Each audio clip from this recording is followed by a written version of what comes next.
தந்து விட்டிருக்கிற உலக தமிழ் சமுதாயத்தின் ஒப்பற்ற பாதுகாவலர், தமிழ் இனத்தின் நிரந்தர முதல்வர், வணக்கத்திற்குரிய தலைவர் கலைஞர் அவர்களே, முன்னிலை பொறுப்பேற்றிருக்கிற மரியாதைக்குரிய மாவட்ட கழகத்தின் காஞ்சிபுரம் மாவட்ட கழகத்தின் செயலாளர் மரியாதைக்குரிய இனி அண்ணன் தாமு அன்பரசன் அவர்களே, வந்திருப்பவர்களை எல்லாம் வரவேற்று சிறப்பித்து விட்டிருக்கிற பெருமதிப்பிற்குரிய திரு இந்திரா நகர் மு ரவி அவர்களே, மரியாதைக்கும் போற்றுதலுக்கும் உரிய இனி அண்ணன் துரைமுருகன் அவர்களே, மரியாதைக்குரிய அண்ணன் டி கே இளங்கோவன் அவர்களே, இறுதியாக நன்றி உரையாற்றவிருக்கிற மரியாதைக்குரிய திரு துரை கபிலன் அவர்களே, திரு எல் ஆனந்த் அவர்களே, வருகை தந்து சிறப்பித்துக் கொண்டிருக்கிற பெரியவர்களே, தாய்மார்களே, வணக்கத்திற்குரிய வாக்காளர் பெருமக்களே, உங்கள் எத்தனை பேருக்கும் முதற்கண் என்னுடைய அன்பிலார்ந்த வணக்கத்தினை தெரிவித்துக் கொள்கின்றேன்.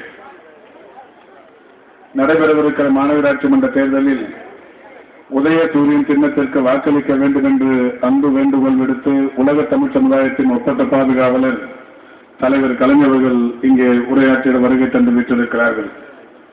தலைவர் கலைஞர்கள் நேற்றைக்கு முன்தினம் திருவொற்றியூரில் ஒரு பிரச்சார கூட்டத்தில் பங்கேற்று உரையாற்றிய அந்த எழுச்சியும், அதைத் தொடர்ந்து திருவான்மியூரில் நடைபெற்றுக் கொண்டிருக்கிற இந்த கூட்டமும் நிச்சயம் திமுக கழகம் சென்னை மாநகராட்சியை கைப்பற்றும் 200 வார்டுகளிலும் திமுக வெற்றி பெறும் என்பதற்கு இந்த கூட்டத்தின் எழுச்சியே சான்றாக இருந்து கொண்டிருக்கிறது.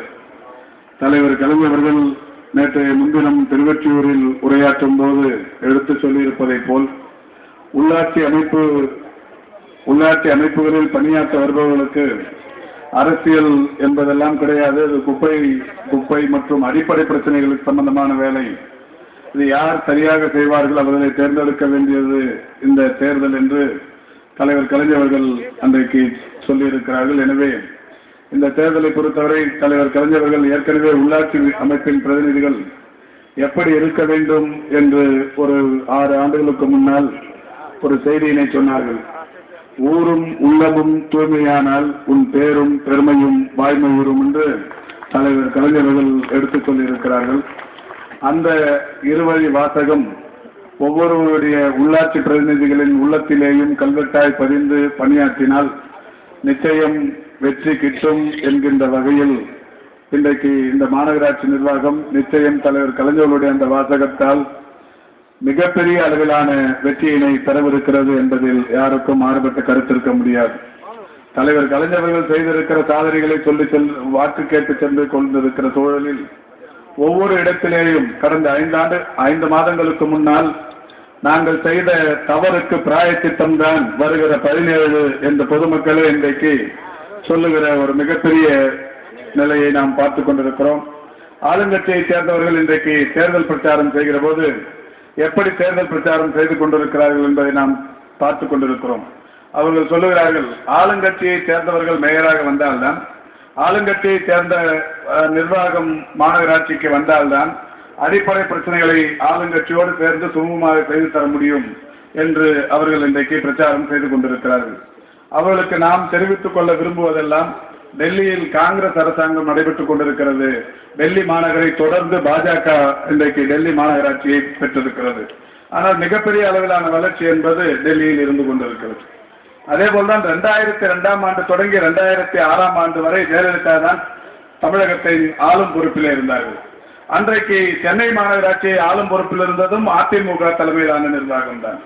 2002 2006 வரை அந்த 4 ஆண்டு காலங்களில் சென்னை மாநகரில் ஏற்படுத்தப்பட்ட வளர்ச்சியை ஒன்றையாவது அதிமுகவினர் பட்டியலிட்டு, நாங்கள் சென்னை மாநகரில் இந்த மேம்பாலத்தை கட்டியிருக்கிறோம், இந்த சுரங்கப்பாதையை கட்டினோம், இங்கே ஒரு புதிய பூங்காவை அமைத்தோம், இந்த கடற்கரை சீரமைப்புக்கு நாங்கள் இந்த காரியத்தை செய்தோம், எதையாவது ஒன்றினை சொல்லி நாங்கள் இந்த 4 ஆண்டு காலம் மாநகராட்சி நிர்வாகமும் அதிமுக வசம் இருந்தது, ஆட்சியும் அதிமுக வசம் இருந்தது, எனவே எங்களால் இந்த காரியத்தை செய்ய முடிந்தது என்று ஒன்றையாவது சொல்ல முடியுமா? தலைவர் கலைஞர்கள் ஆட்சியில் இருந்த போதுதான், எப்பொழுதெல்லாம் தலைவர் கலைஞர்கள் அரியணையில் அமர்ந்திருந்தாரோ அப்பொழுது மட்டுமே இந்த சென்னைக்கு விடிவு காலம், அப்பொழுது மட்டுமே இந்த சென்னைக்கு ஒரு மிகப்பெரிய அளவிலான முன்னேற்றம் என்பது நடைபெற்றிருக்கிறது. இந்த குளம் ஒரு உதாரணம். இந்த குளம் திருவான்மியூர் குளத்தை பொறுத்தவரை 5 ஆண்டுகளுக்கு முன்னால் இங்கே இதை பார்த்தவர்களுக்கு தெரியும்.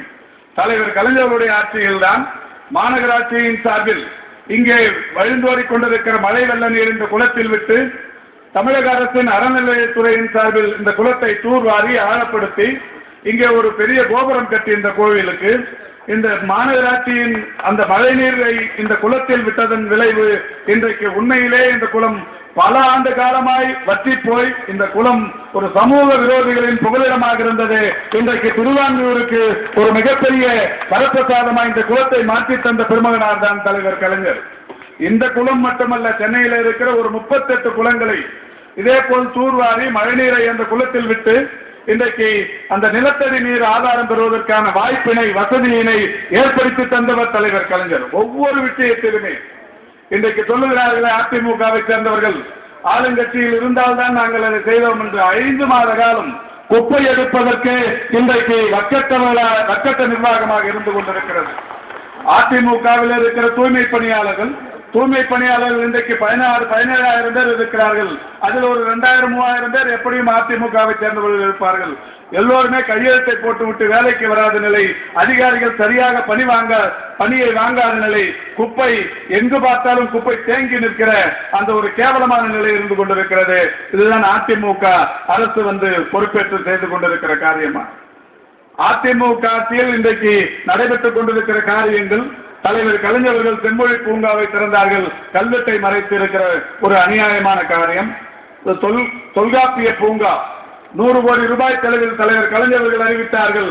100 கோடி ரூபாய் செலவில் ஒரு சுற்றுச்சூழல் பூங்கா நாங்கள் உருவாக்குவோம் என்று சொல்லி அதில் 19 கோடியை செலவு செய்து 58 ஏக்கரில் அந்த பூங்காவை உருவாக்கி திறந்து வைத்தார்கள். இன்றைக்கு அந்த பூங்காவின் நிலை என்ன? அதை யாரும் எட்டி பார்ப்பதற்கு கூட ஆள் இல்லை. அங்கே மாணவர்களை அந்த சுற்றுச்சூழல் கல்வியை தெரிந்து கொள்வதற்கு அனுப்புகிற நிலையையும் இன்றைக்கு இந்த அரசு மூடி வைத்து அதில் யாரையும் அனுமதிக்க மறுத்துக் கொண்டிருக்கிறார்கள். சென்னை மாநகராட்சியின் சார்பில் கடந்த 5 ஆண்டுகளில் ஏறத்தாழ 4,000 கோடி ரூபாய் அளவுக்கான ஆக்கிரமிப்பு சொத்துக்கள் மீட்கப்பட்டு 350 புதிய பூங்காக்கள் உருவாக்கப்பட்டு அந்த பூங்காக்களில் இந்தியாவிலேயே எல்லா பூங்காக்களிலும் யோகா மேடைகளை அமைத்து பொதுமக்களுக்கு இலவசமாய் யோகா பயிற்சியை அளித்துக் கொண்டிருக்கிற ஒரே மாநகராட்சி இந்தியாவில் சென்னை மாநகராட்சி. அதேபோல் இன்றைக்கு நாம் பார்க்கிறோம் மேம்பாலங்கள். தலைவர் கலைஞர்கள் திறந்து வைத்திருக்கிற மேம்பாலங்கள் கடந்த 5 ஆண்டுகளில் 9 மேம்பாலங்களை கட்டி முடித்து திறந்து வைத்திருக்கிற தலைவர் கலைஞர்கள் இன்னமும் 15க்கும் மேற்பட்ட இடங்களில் சென்னையில் நெடுஞ்சாலைத்துறையின் சார்பிலேயும் மாநகராட்சியின் சார்பிலேயும் மேம்பாலங்களை கட்டத் தொடங்கி இன்றைக்கு பாதியில் அதுவும் முக்கால்வாசி பணிகள் முடிகிற நிலையில் பல்வேறு மேம்பாலங்கள் இருந்து கொண்டிருக்கிறது. இதே திருவான்மியூர் பகுதியில் பக்கிங்ஹாம் கால்வாயின் குறுக்கே இந்திரா நகர் அருகே ஒரு மேம்பாலம் கட்டும் பணி முடியும் தருவாயில் இருக்கிறது. சர்தார் பட்டேல் சாலையின் குறுக்கே பக்கிங்ஹாம் கால்வாயை ஒட்டி இருக்கிற அந்த பாலம் அகலப்படுத்துகிற பணி முடியும் தருவாயில் இருக்கிறது. இந்த திருவான்மியூர் பகுதியில் மட்டும் இந்த 2 பாலங்கள் மட்டுமல்லாமல் தலைவர் கலைஞர் அவர்கள் அரியணையில் இருந்த போது உத்தரவிட்டார்கள். எல்பி சாலையின் அருகே ஒரு சுரங்கப்பாதையும் அதை ஒட்டி ஒரு மேம்பாலமும் 124 கோடி ரூபாய்க்கு மதிப்பீடுகள் தயாரித்து அங்கே ஒரு பாலப்பணிகளை தொடங்குவதற்கு உத்தரவிட்டு இருக்கிறார்கள். நில ஆட்சியம் சம்பந்தமாக அந்த கோப்புகள் எல்லாம் மாவட்ட ஆட்சித்தலைவரிடத்தில் இருந்து கொண்டிருக்கிறது. இப்படி திருவான்மியூர் பகுதியாக இருந்தாலும் சரி, மயிலாப்பூராக இருந்தாலும் சரி, எல்லா பகுதிகளிலுமே தலைவர் கலைஞர்களுடைய சாதனைகள் இன்றைக்கு இல்லாத இடங்கள் இல்லை என்கின்ற அளவிலே இருந்து கொண்டிருக்கிறது. சென்னை மாநகராட்சி மகப்பேறு மருத்துவமனைகள் கடந்த 5 ஆண்டுகளுக்கு முன்னால் சென்னை மாநகர எல்லைக்குள் ஒரு ஆண்டுக்குள் பிறக்கிற குழந்தைகளின் எண்ணிக்கை 1 லட்சம் குழந்தைகள். ஆனால் மாநகராட்சியின் மருத்துவ சேவையை பயன்படுத்திக் கொள்ளுகிற தாய்மார்களின் எண்ணிக்கை ஆண்டுக்கு 7,000 முதல் 8,000 மட்டுமே. கடந்த 5 ஆண்டுகளில் தலைவர் கலைஞருடைய ஆட்சியில் இன்றைக்கு ஏற்படுத்தப்பட்ட மேம்படுத்தப்பட்ட வசதிகளின் விளைவால் இன்றைக்கு இந்த ஒரு ஆண்டுக்கு மாநகராட்சி மருத்துவமனைகளில் குழந்தைகளின் பிறப்பு எண்ணிக்கை 22,000 உயர்ந்திருக்கிறது. ஏழை எளிய தாய்மார்கள் இன்றைக்கு அந்த மகப்பேறு மருத்துவ சேவையை பயன்படுத்திக் கொள்ள தொடங்கி இருக்கிறார்கள்.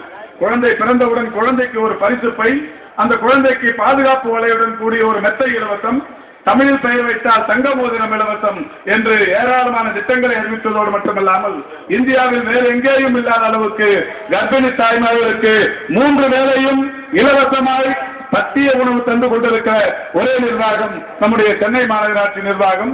அதற்காக உத்தரவிட்ட தலைவர் கலைஞர்களும் நம்முடைய தளபதி மு.க. ஸ்டாலின் அவர்களும் இந்த நிர்வாகத்தை வழிநடத்திக் கொண்டிருக்கிறார்கள். இதோடு மட்டுமில்லாமல் நம்முடைய சென்னை மாநகராட்சி நிர்வாகத்தை தலைவர் கலைஞர்கள் தொடர்ந்து தினந்தோறும் காலையிலானாலும் மாலையிலானாலும் பத்திரிகையில் வருகிற செய்திகளின் அடிப்படையிலானாலும் சரி அல்லது அவர் எங்கே எந்த விஷயத்தை பார்க்கிறாரோ அதை மாநகராட்சி நிர்வாகத்திற்கு அறிவுறுத்தி தொடர்ந்து இந்த மாநகராட்சி நிர்வாகத்தை வழிநடத்தி சென்னையில் ஏராளமான காரியங்கள் நடைபெற்றிருக்கிறது. சென்னை பள்ளிகள், சென்னை மாநகராட்சி கல்வித்துறை நிர்வகித்துக் கொண்டிருக்கிற சென்னை பள்ளிகளில் +2 தேர்வு விகிதம் 88%. மாநகராட்சி வரலாற்றில் 323 ஆண்டு கால மாநகராட்சி வரலாற்றில் 88% தேர்ச்சி விகிதம் இன்றைக்கு முதன்முறையாக கிடைத்திருக்கிறது. இப்படி சென்னை பள்ளிகளாக இருந்தாலும் சரி, சென்னை மாநகராட்சி நிர்வகித்துக் கொண்டிருக்கிற மருத்துவமனைகளாக இருந்தாலும் சரி, சாலைகளில் இன்றைக்கு சாலை வசதிகளாக இருந்தாலும் சரி, கான்கிரீட் சாலைகளாக இருந்தாலும் சரி, மெரினாவை சீரமைத்திருக்கிற அந்த விஷயமாக இருந்தாலும் சரி, புதிய பூங்காக்களை உருவாக்கி இருக்கிற விஷயங்களாக இருந்தாலும் சரி, தலைவர் கலைஞர்களும் நம்முடைய தளபதி மு.க. ஸ்டாலின் அவர்களும் இந்த சென்னை மாநகராட்சி நிர்வாகத்தை அந்த அளவுக்கு அறிவார்ந்த முறையில் வழிநடத்தி இந்த மாநகராட்சி நிர்வாகம் இன்றைக்கு பல காரியங்களை செய்வதற்கு தலைவர் கலைஞர்கள் இன்றைக்கு காரணமாக இருந்து கொண்டிருக்கிறார்கள். தலைவர் கலைஞர்கள் இன்றைக்கு அவர் சொல்லியிருப்பதை போல் இந்த உள்ளாட்சி நிர்வாகம் நிச்சயம் மரியாதைக்குரிய அண்ணன் அன்பரசு அவர்கள் சொன்னதை போல தமிழகம் முழுவதிலும் உள்ளாட்சி அமைப்புகளில் திமுக மிகப்பெரிய அளவிலான வெற்றியை பெறவிருக்கிறது.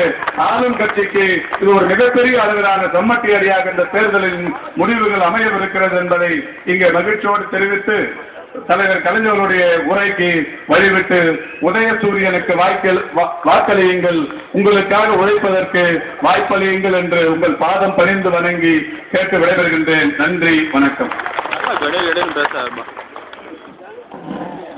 வழக்கறிஞர் ஜோதி அவர்கள் உரையாற்று. அவர் என்ன போஸ்டிங்ல இருக்காரு?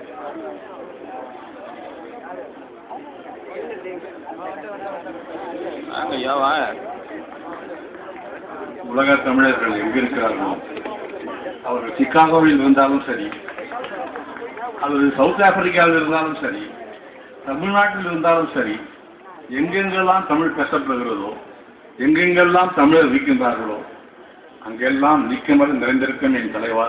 வணக்கம்.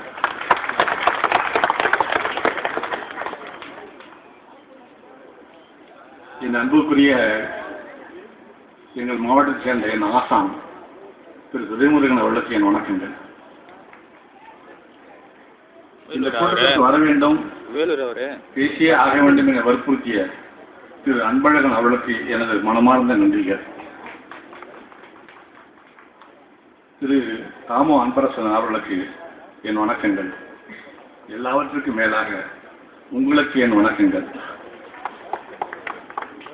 இந்த மேடையில் நான் இருந்தபொழுது எனக்கு நினைவு வந்தது 1967 திராவிட முன்னேற்ற கழகம் ஆட்சி அமைத்த பிறகு தலைவர் அவர்களை பச்சையப்பன் கல்லூரிக்கு நாங்கள் தமிழ் மன்றத்தை அழைத்துச் சென்றோம். அப்பொழுது அவருடைய உருவத்தை நான் பார்த்தேன், இப்பொழுதும் நான் பார்க்கிறேன். அப்பொழுது நடுவகையில் எடுத்திருப்பார், சுருள் சுருளாக முடிவெக்கும், செக்க சிவந்த மேனி, மிக அழகான தோற்றம், தோளில் ஒரு பெரிய துண்டு,